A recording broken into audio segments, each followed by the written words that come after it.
हाय students, आज आपण करणार आहोत विजडम स्कॉलरशिप एक्झामिनेशन. सब्जेक्ट आहे मॅथमॅटिक्स क्लास 5. आज आपण करणार आहोत थर्ड चॅप्टर फंडामेंटल ऑपरेशन. चला तर मग आपल्या व्हिडिओला आणि चॅप्टरला स्टार्ट करूया. Let start. So third chapter fundamental operation. Let us revise some important points about the fundamental operation: addition, subtraction, multiplication and division, which we have learnt earlier. So आता आपण जे इम्पॉर्टंट पॉईंट्स आहे जे मागच्या वर्षी आपण शिकलो होतो ते आता रिवाईज करूया. पूर्ण 10 पॉईंट्स आहे, जे खाली पण आहे. ओके, सो 10 पॉईंट्स दिलेले आहे इथे. बघा कोणते आहे. First, addition and subtraction are opposite operation, multiplication and division are opposite operation. हे पहिला पॉईंट म्हणजे ॲडिशन आणि इकडे सबट्रॅक्शन हे दोन्ही अपोजिट ऑपरेशन आहे, आणि मल्टिप्लिकेशन अँड डिव्हिजन हे दोन्ही अपोजिट ऑपरेशन आहे. ठीक आहे. Second point, the order of the numbers can be change in addition and multiplication. म्हणजे जे नंबरची ऑर्डर असते ते आपण ॲडिशन आणि मल्टिप्लिकेशनमध्ये चेंज करू शकतो. The order of the number can not be change in subtraction and division. म्हणजे जे नंबरची ऑर्डर असते ते आपण सबट्रॅक्शन आणि डिव्हिजनमध्ये चेंज नाही करू शकत, आपण ॲडिशन आणि मल्टिप्लिकेशनमध्ये चेंज करू शकतो. थर्ड पॉईंट काय आहे. If 0 is added or subtracted the number remains unchange.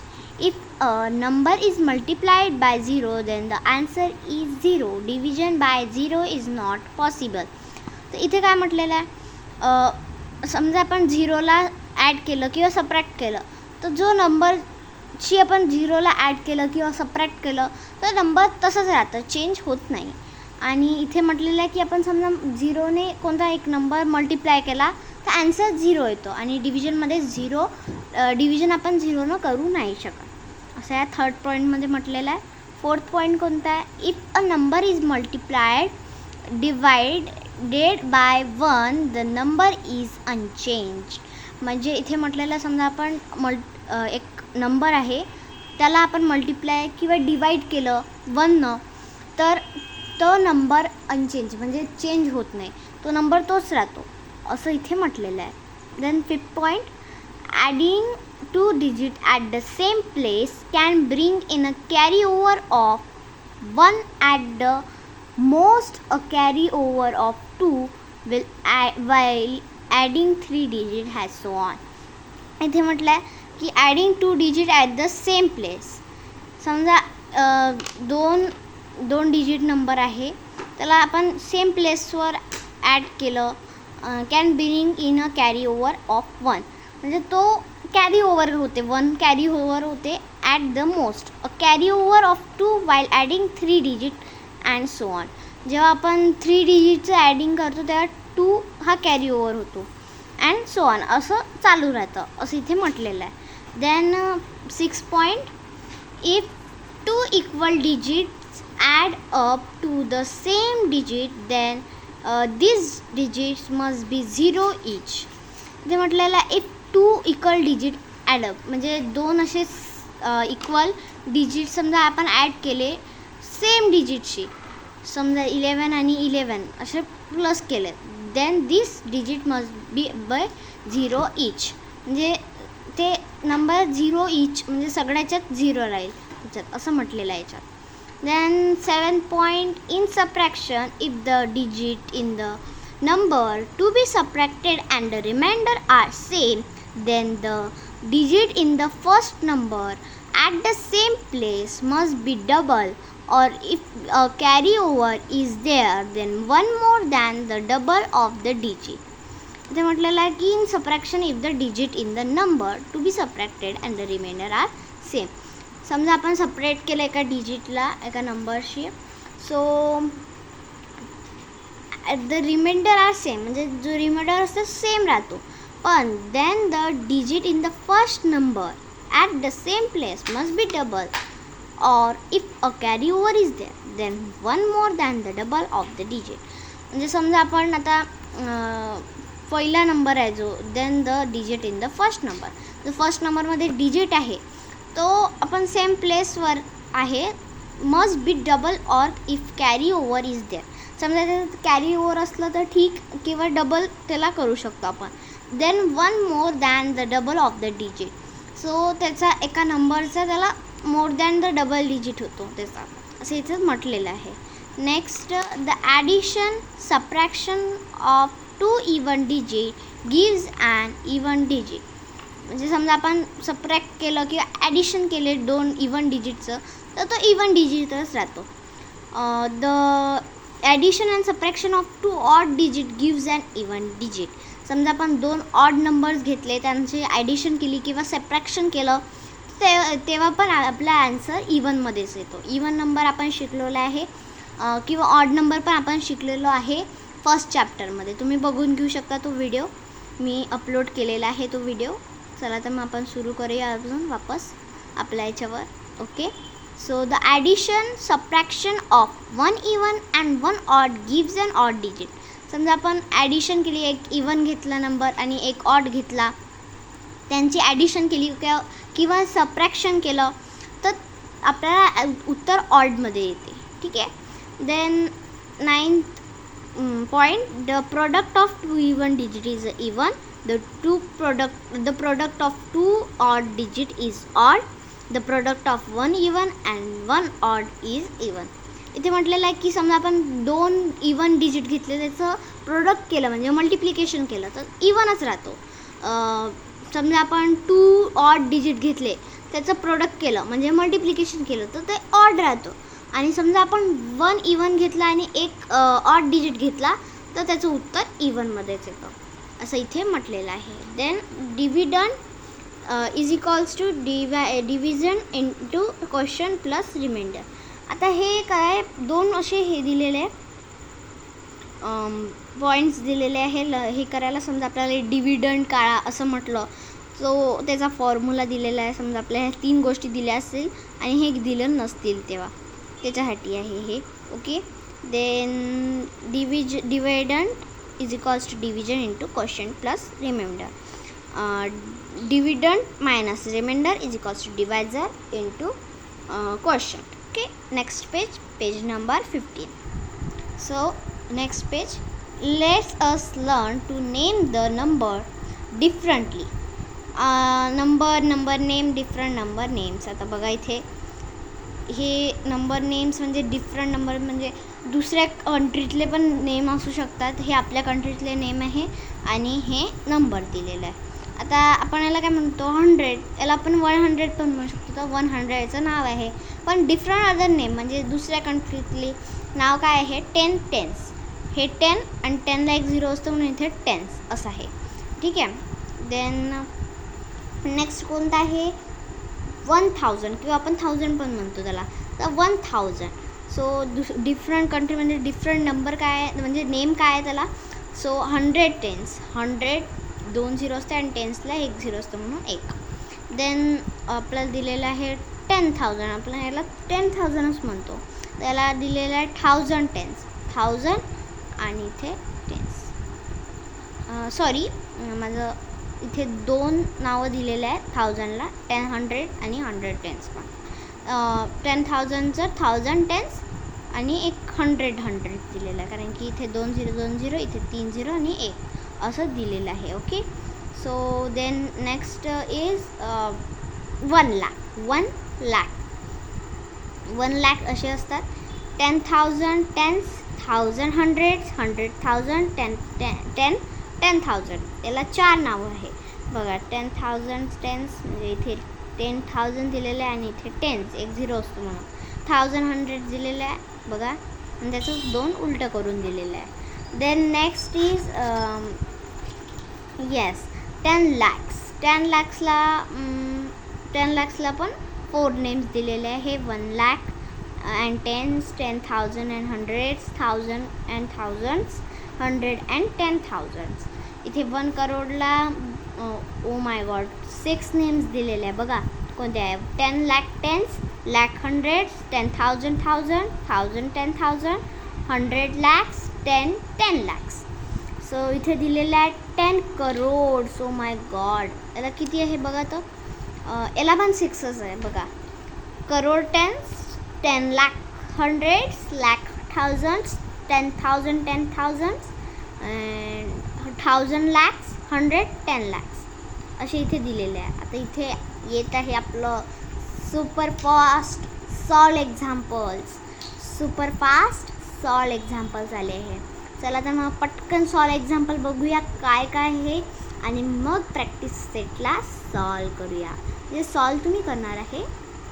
नाही आलं, नाही तुम्हाला डिफिकल्टी असली तर मला तुम्ही विचारू शकता कॉमेंट सेक्शनमध्ये. आणि तुम्हाला हा व्हिडिओ आवडला असेल तर प्लीज लाईक करा, सबस्क्राईब करायला विसरू नका आणि शेअर करा. प्लीज खूप शेअर करा, कारण की खूप जणांना याची गरज आहे. सो प्लीज शेअर करा हा व्हिडिओ. आवडला असेल तर सबस्क्राईब प्लीज करा प्लीज. सो नेक्स्ट चला तर बघूया आपण आता सॉल्व एक्झाम्पल्स. सॉल्व एक्झाम्पलमध्ये पहिला question. Nisha is 4 years older than Manisha. The sum of their ages after 9 years will be 28 years. What is the present age of Nisha? निशा हे 4 years older than Manisha. Manisha आणि निशा आहे. So निशा हे 4 वर्षाने मनीषापेक्षा मोठी आहे. So the sum of their ages after 9 years will be 28 years. What is the present age of Nisha? After म्हटलेलं आहे. समजा आता हे तिचं एज आहे आणि त्यांचे जे सम आहे एजची 9 वर्षांनंतर ते 28 years आहे. तर त्यांची आता प्रेझेंट एज किती आहे असं विचारलेलं आहे. तर बघा इथे आन्सर दिलेलं आहे. Let today's age of Manisha be X year.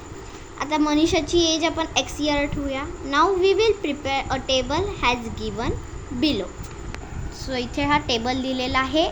Manisha, Nisha, sum of ages. Today age X आहे हिची आणि हिची आहे x+4, कारण की हिच्यापेक्षा निशा 4 वर्षाने मोठी आहे मनीषापेक्षा. इथे आपल्याला माहीत नाही आहे. नंतर एज आफ्टर 9 years, इथे 9 प्लस होईल. इथे 9 प्लस झाल्यावर इथे 13 होईल. सो यांची प्लस करून 28 आहे. Since we have assume that today Manisha is X years old and Nisha is 4 years older than Manisha.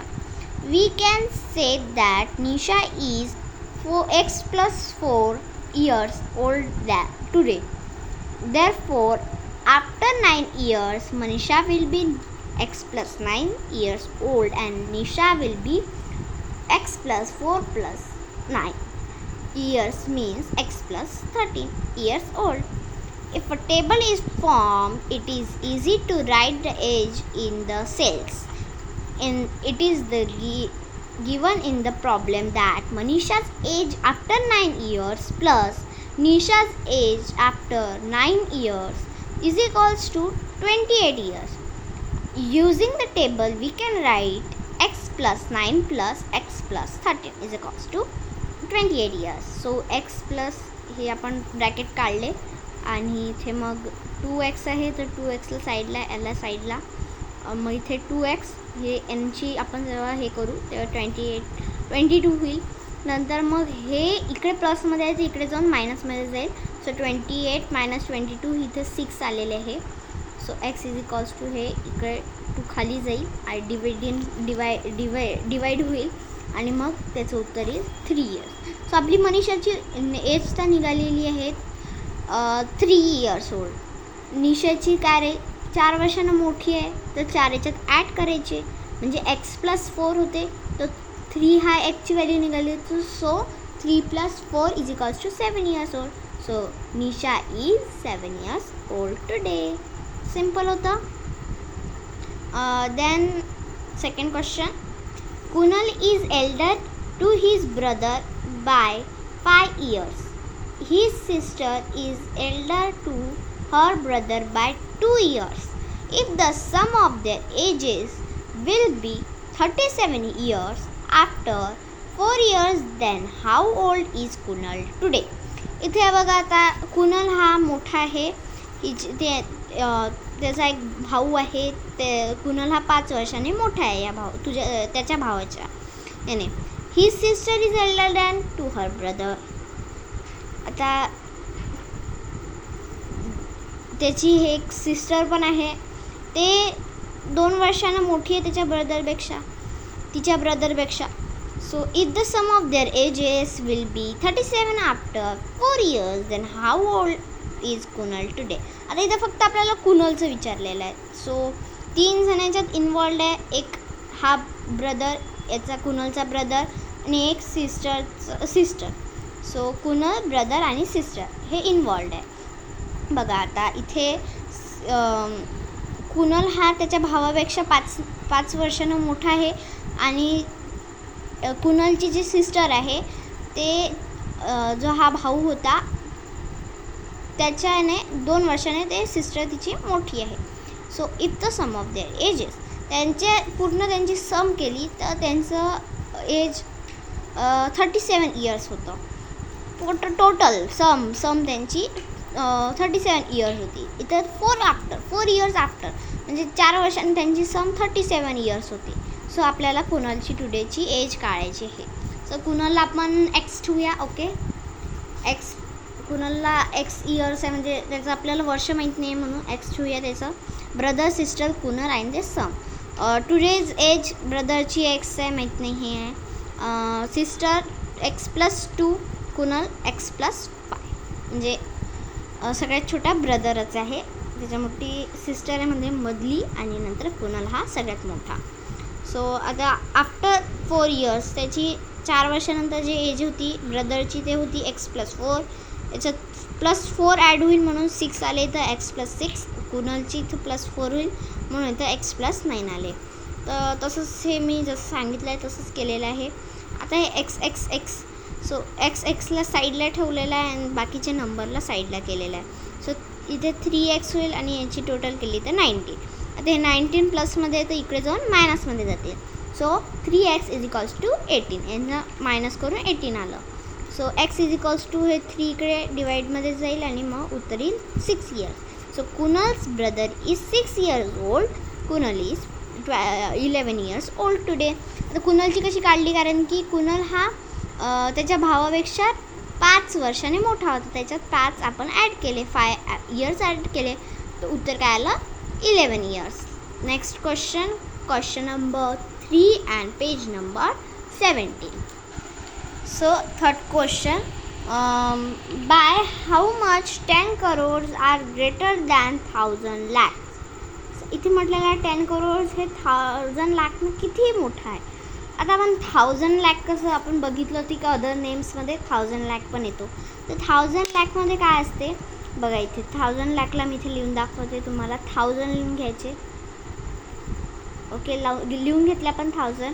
आणि लॅकमध्ये किती झिरो असतात माहिती आहे तुम्हाला? येस, 5 zeros असतात. तर 5 zero लिहून घ्यायचे. सो हे 5 zero लिहिले. आता इथे कॉमा पाळायचा. सो इथे मोजायचं. तर हे 100, हे 10,000, हे 10 lakh आणि हे 10 crore. 10 crore -10 crore केलं तर काय ते 0. सो इथे ऑप्शन बी हे करेक्ट राहणार. So next question number 4. Okay, what is the sum of 100 thousands and 100 hundreds. आता इथे बघा 100,000 आणि 100 आपल्याला ॲडिशन करायची आहे. सो बघा पहिले आपण लिहून बघूया. 100 hundredsला कसं लिहिणार? 100मध्ये 2 झिरो असतात असं, म्हणजे 10,000 बनलं आहे. आणि इथे 100,000 लिहिलेलं आहे. सो 1000चे 3 झिरो लिहून घ्यायचे आणि 100चे 2 झिरो, ते 1 lakh बनलं आहे. ओके, ते त्यांना प्लस करायचं. प्लस केल्यावर उत्तर काय ते 0 0 0 0 1 1.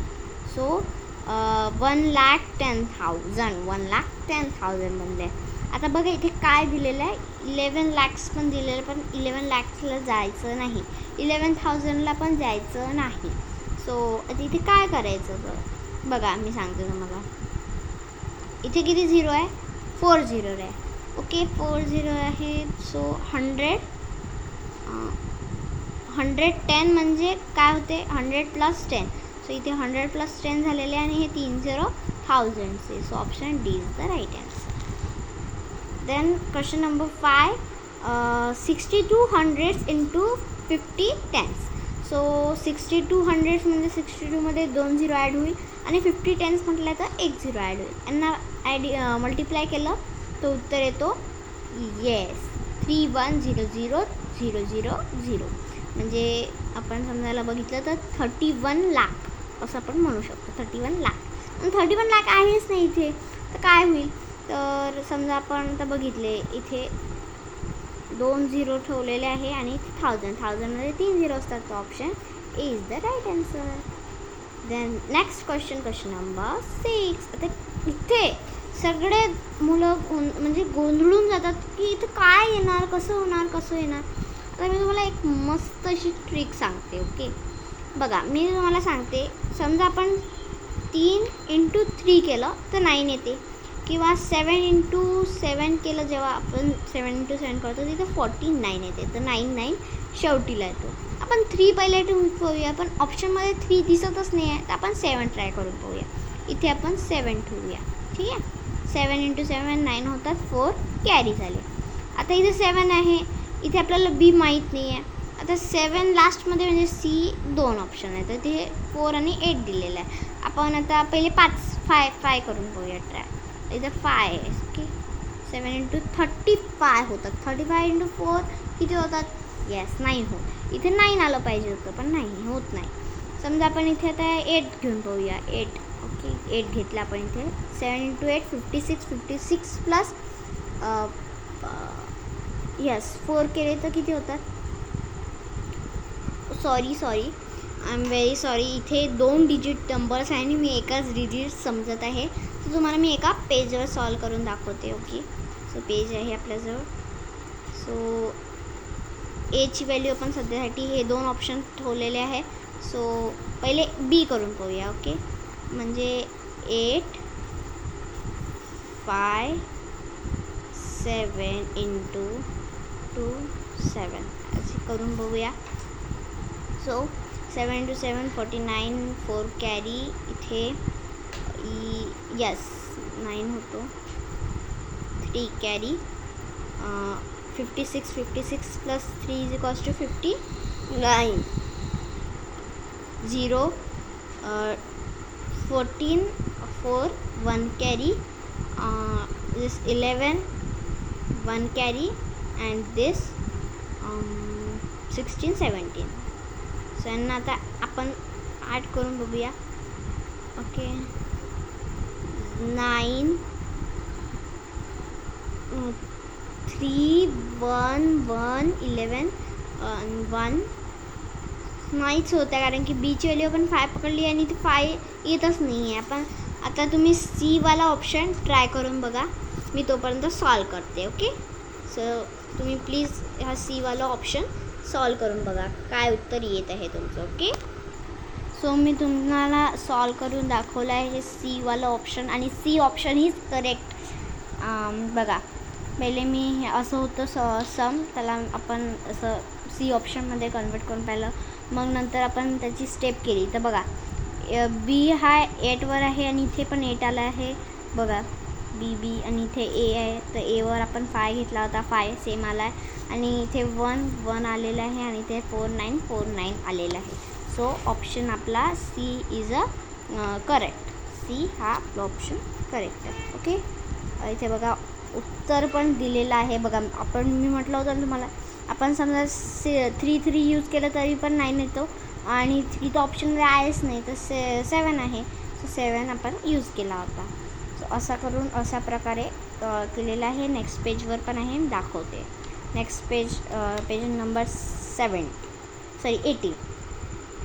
सो बघा पेज नंबर 18वर हे दिलेलं आहे. पूर्ण सॉल्व करून पूर्ण एक पेज लागलेला आहे, मी असं म्हणू शकते.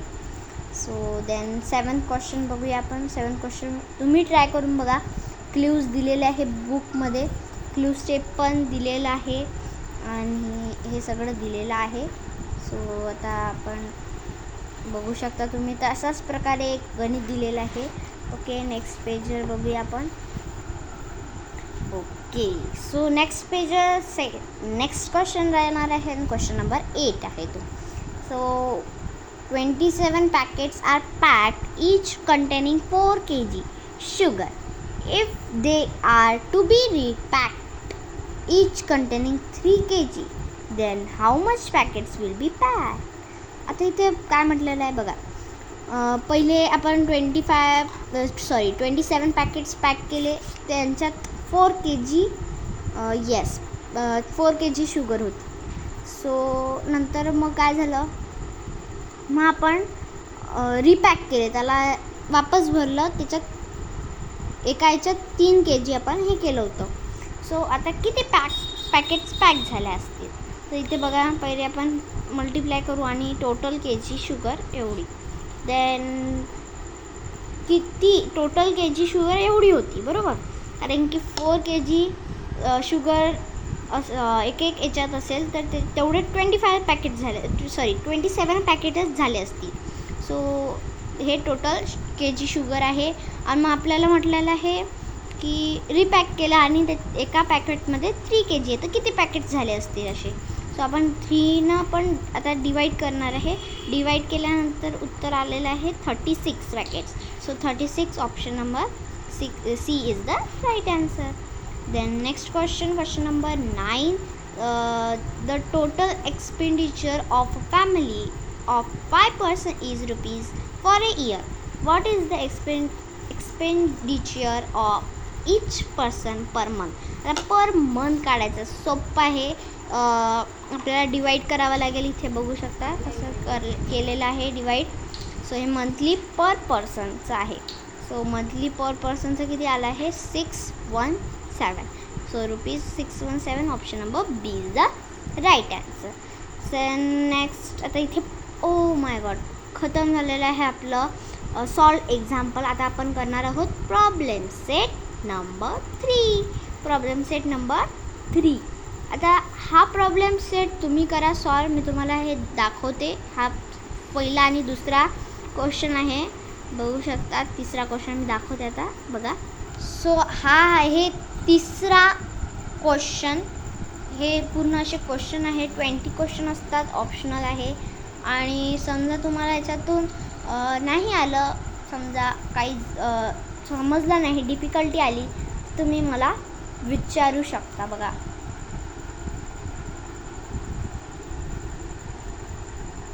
ओके. सो हा असा व्हिडिओ होता.